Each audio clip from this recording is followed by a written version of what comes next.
Good afternoon, everybody. Have another fun day on the road. Shrink down a little bit, give you guys a little bit better view. Heading down I-10 in Texas. We're about to come up to 20. I-20, just past that rest area.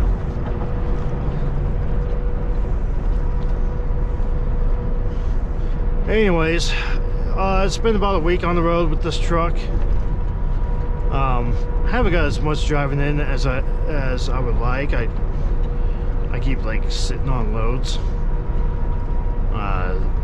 This one's really gonna be no different. You know, by the time I get done, so I'm heading to Pecos. Say that roughly 60 miles. It's gonna leave me with about 420. That's only like a 7-hour drive tomorrow. And then, in fact, I'm not even gonna be doing that much because I'm not going to the final. I'm gonna stop at the truck stop before then.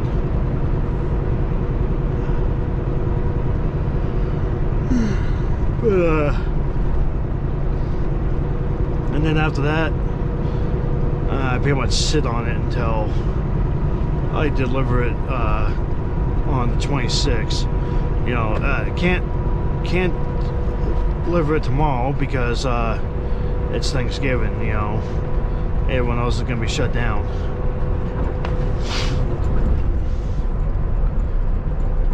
But anyways, we've had about a week with it. You know, we've got to play around with the truck for a little bit, see what it's like. I tried to do like another video like my first night driving, but I don't know, that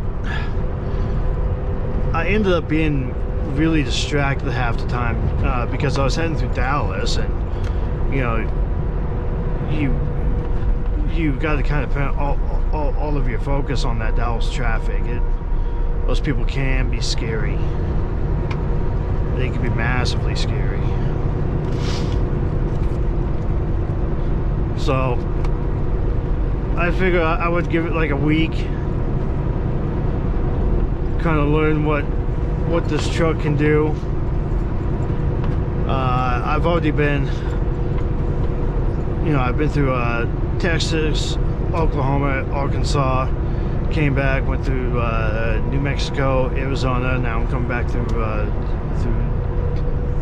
Texas. I've been up and over like a little mountain pass down in New Mexico.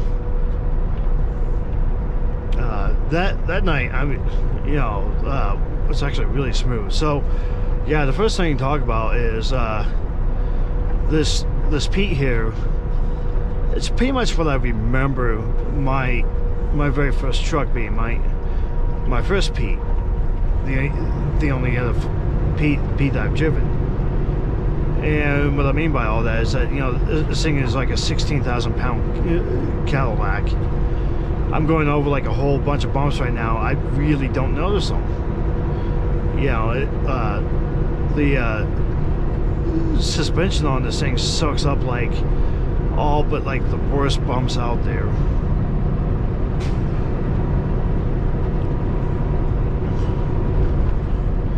Part of that may also have to do with the fact that on Pete's, the hitch placement actually sits a little bit further back. You don't necessarily put it directly, you know, put the fifth wheel directly between the tires. It sits a little bit further back. The further back the freight is from you, the less bumpy bump that you experience. You know, so that's kind of the advantage of like those stretch frame trucks, when the freight's like, you know, a good like 15 feet behind you. You don't feel a damn thing. Unfortunately, you also tend to high center on like train tracks and stuff like that because of your added length.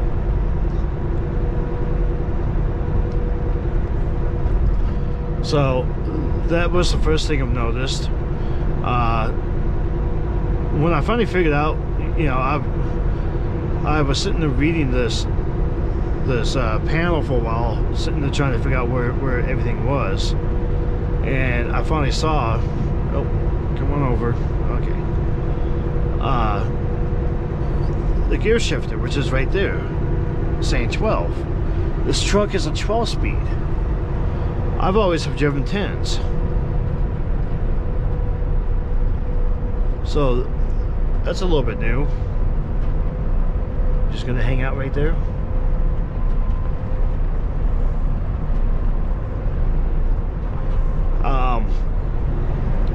I don't know if it's really much of an added bonus when it comes to climbing hills or anything like that, but it's, you know, it's kind of nice having the added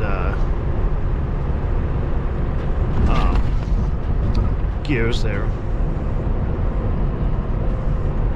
I'm sure it does help with pulling the freight.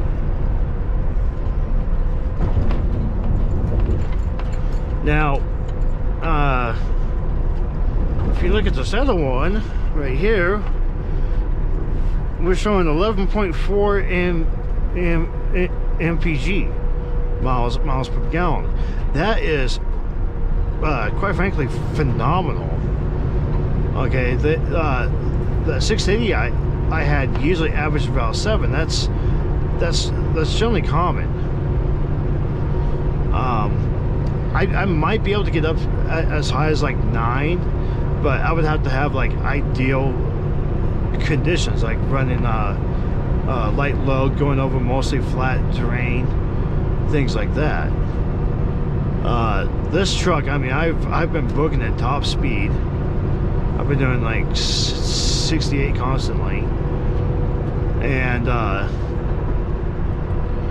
yeah, when we get to like these flat areas, man, this thing just saves so much fuel. Last place that I filled up was back in Tucson, and I only went up to like a half a tank.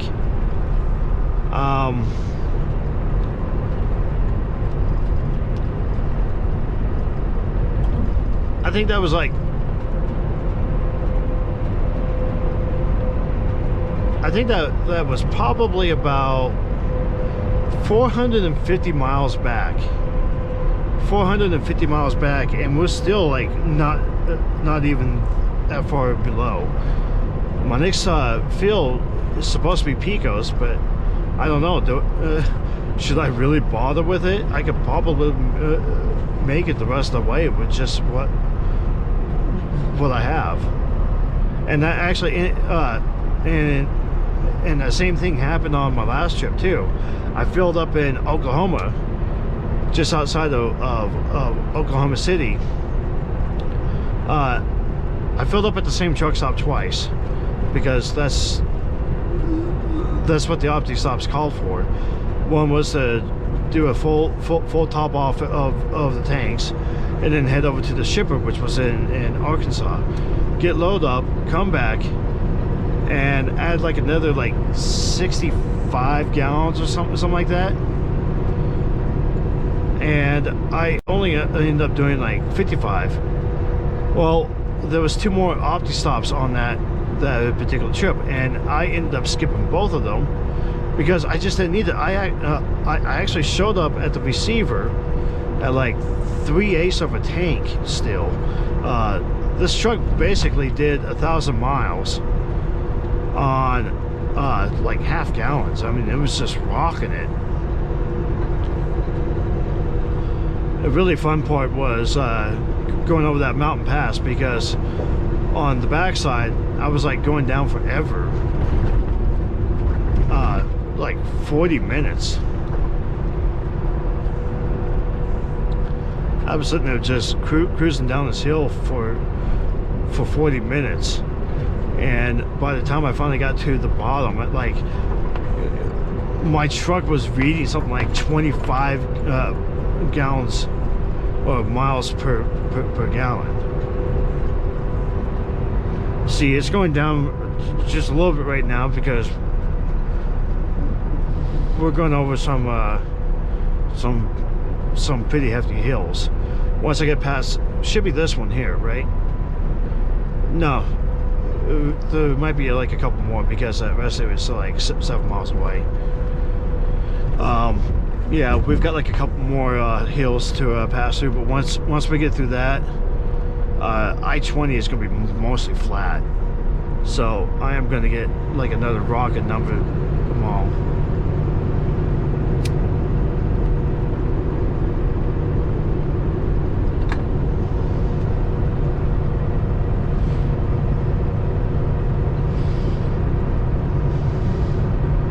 Now, part of the reason for that high fuel mileage is because the transmission on this truck is doing the same thing as the transmission back on my Packard 680, which was the 688 that I had before the last one. And I'll show you what it's doing. We get up to a hill, it goes into neutral. You know, the concept is why waste gas going downhill? Just go into neutral, just glide. Of course, it does run into the problem, you know.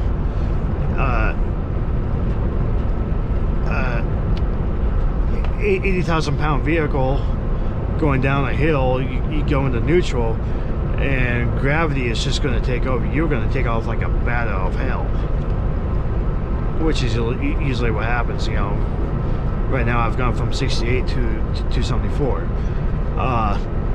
But the cool thing that I found out is that my cruise control and my Jake brakes now work together. It used to be back on the 680, if I had cruise on, I couldn't use Jake. So if I was about to go down the hill, I had to turn off cruise. In this case, when this truck goes over 5 miles per hour, or 5 miles per hour over what my cruise speed is, the gear kicks back in and the Jake brakes activate. So really, I can just set the cruise and the Jakes on this thing, and just let the truck drive itself most of the day. It's pretty crazy, huh?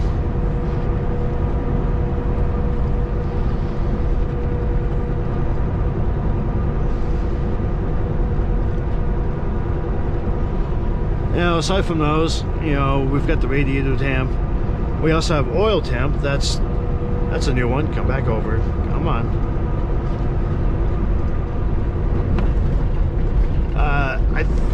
I think about the most of that's going to do for me is that I can make sure I'm not going to burn up my transmission going up a hill or something like that.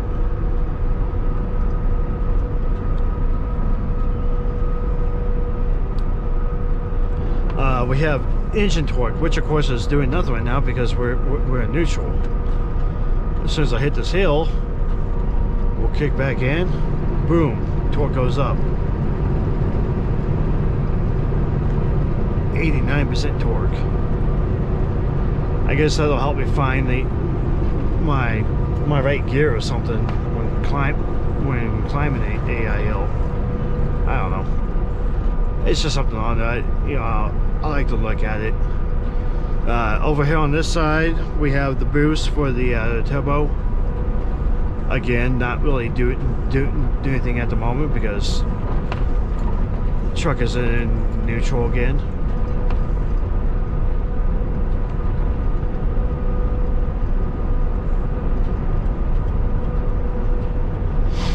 Once we hit this hill, we'll see what it goes up to. I think I've been seeing about 24 psi.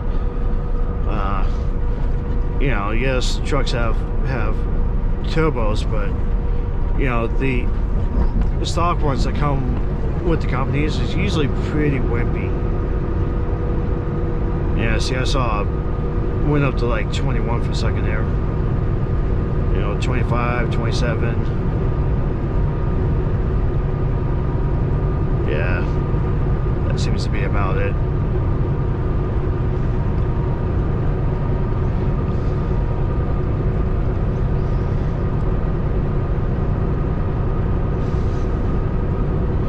And then of course you got the PSI gauge for both air tanks, the oil PSI, and brake application. So if I stepped on the brakes, you'll see a number on that. We also have two dials over here. One's for the oil pressure, which isn't doing anything, and we have a second one for the brake app, which does actually work. You know, I've seen it move.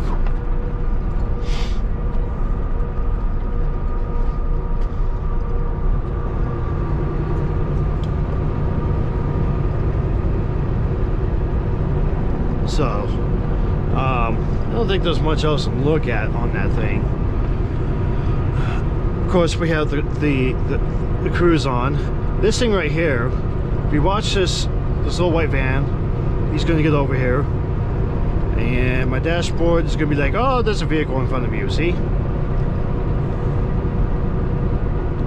Yeah, that's part of that rangefinder system. And here's that rest area. So from here on out, we'll be pretty flat. In 1 3/4 miles, take the exit on the left to I-20 eastward Fort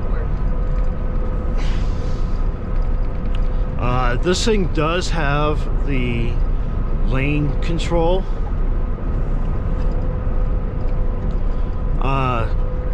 Except it's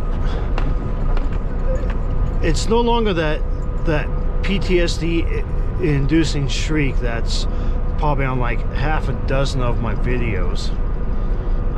It's actually very subtle. I don't even hear it half the time. I need this guy to pass me because I need that lane. You're gonna pass, or are you just gonna sit there?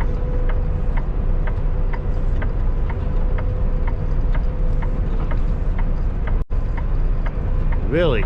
You're just gonna sit there on my side, huh?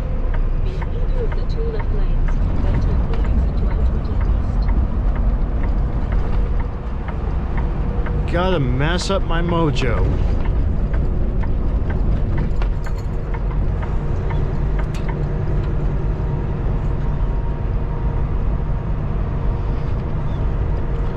I guess I could have shown you the brake application there.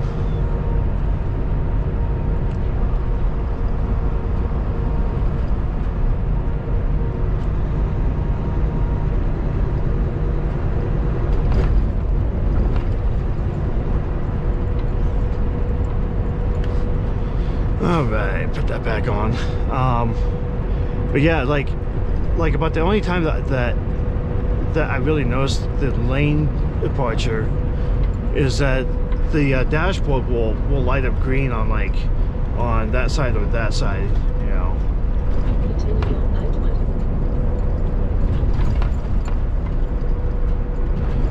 But the beeps are very, very subtle now. It's so nice, like not constantly hearing that crap all day.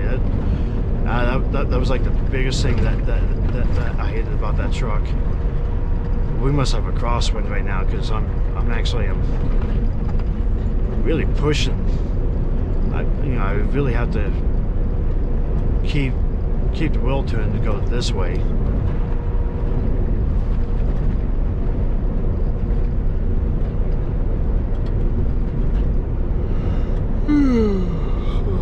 Yes, I'm yawning a bit right now. I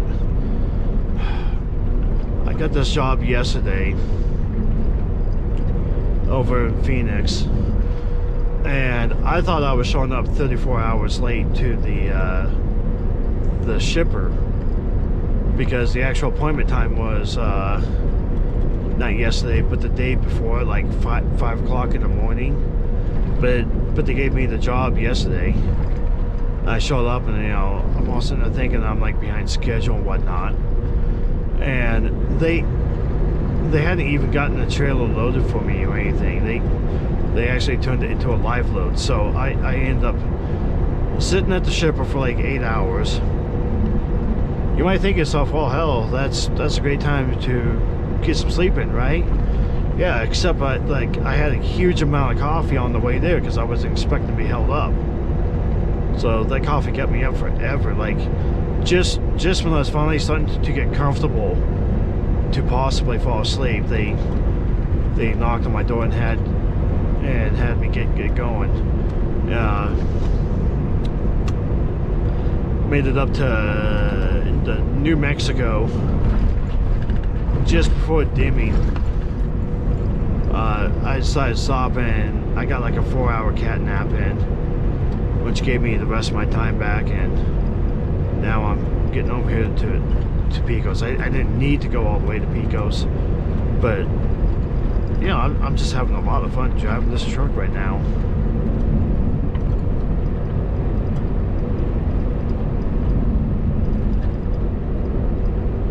I'm not too sure about these mirrors.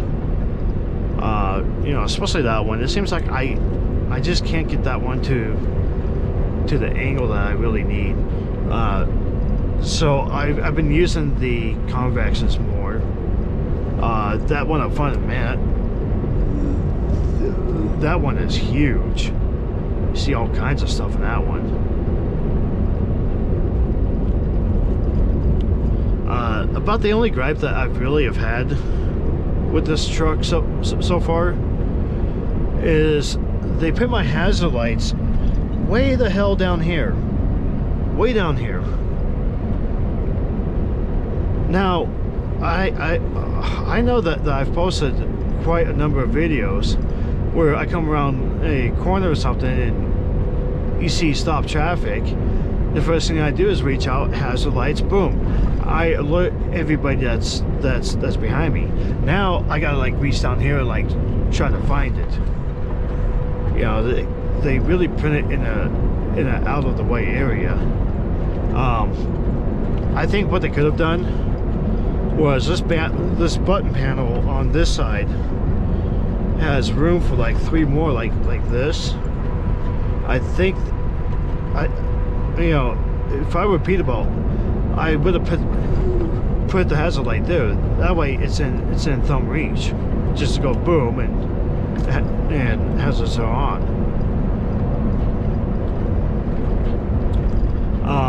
I was going to say the same thing about the placement of the lights too, which is over here in this corner. I really do like that back on that Kenworth, all of the lights were just in the middle, and you could play with them all. But part of the problem that I have with that one is that a lot of times when I'm driving at night and somebody passes me and wants to get over, I generally do like a light dim to let them know that it's okay. I don't flash my brights on them. That's how you blind people. I do a light dim. And I found out purely by accident that you have this option on the turn signal. We have a light dim. We have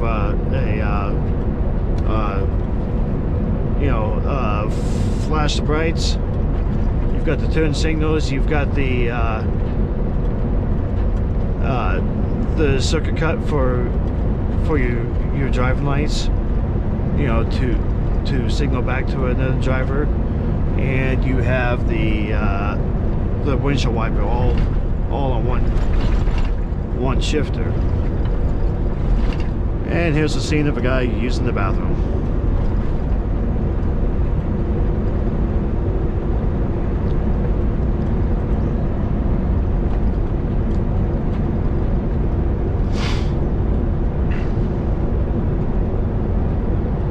So,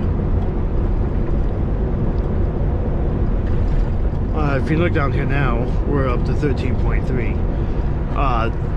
that's what I'm saying, is that this truck is like getting like super awesome MPGs. I mean, it is just rocking it. I am going to end up saving a lot of money in fuel. I think that's probably about it. Not really much else to look at around here. Oh, yeah, I've been learning some fascinating things about the radio. Apparently, when you put the truck into reverse, it mutes the radio, and it also dims this too. It's you know, when it comes to backing up, I guess it wants to get rid of as many distractions as possible. It's kind of crazy, isn't it? Yeah. It's in control of all that stuff. Plus, of course, you know, I've got radio controls right here. I can turn the volume up, turn it down, mute it, change where my music's coming from. Which, I mean, I still rock the old iPod. I don't want to upgrade, but I could switch to like FM radio, whatnot. Find the weather channel. If I hook up if I Bluetooth my phone to the radio, then I'll be able to answer calls directly from there too. I don't know if I really need to go through that though. I mean, this thing does pretty much the same thing.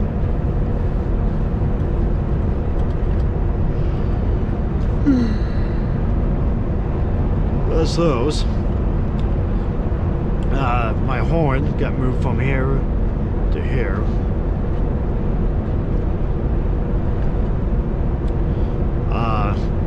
My transponder for the way stations hasn't beeped yet.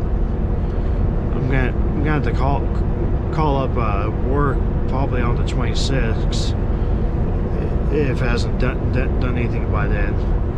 Be like, hey, what's up? What's going on here?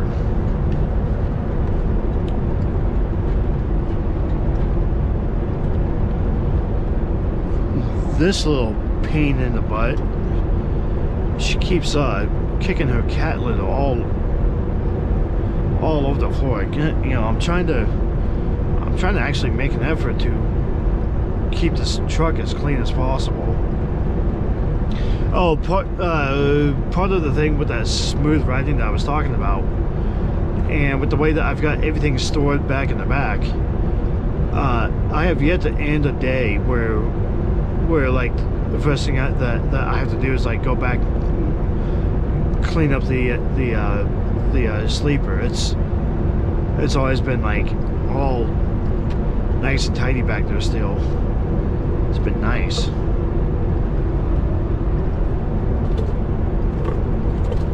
That's trash. I was looking for a water bottle.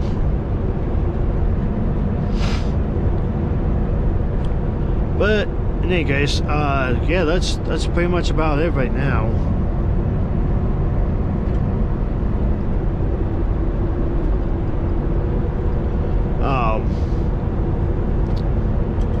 You know, it's just been a really smooth ride. I've been having a lot of fun driving this. I just wish I could get some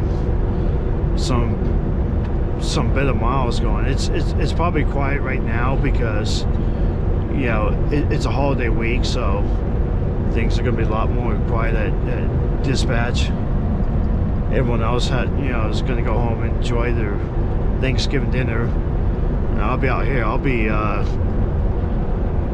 I'll probably be next to Dallas tomorrow, if not in Dallas. I gotta see where exactly this stop is at, and see if there's a truck stop that's in Dallas that I might be able to hit. If not, I'll probably hit the towns just on the outside of it.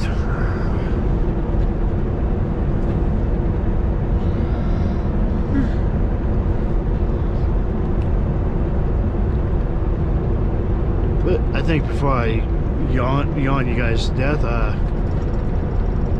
we'll go ahead and call it quits. But we'll get all these videos up online, let you guys see the new hotness that I get to drive for a while. Hopefully I can start getting some damn good miles going. So yeah, I think that's it. I will talk to you guys later.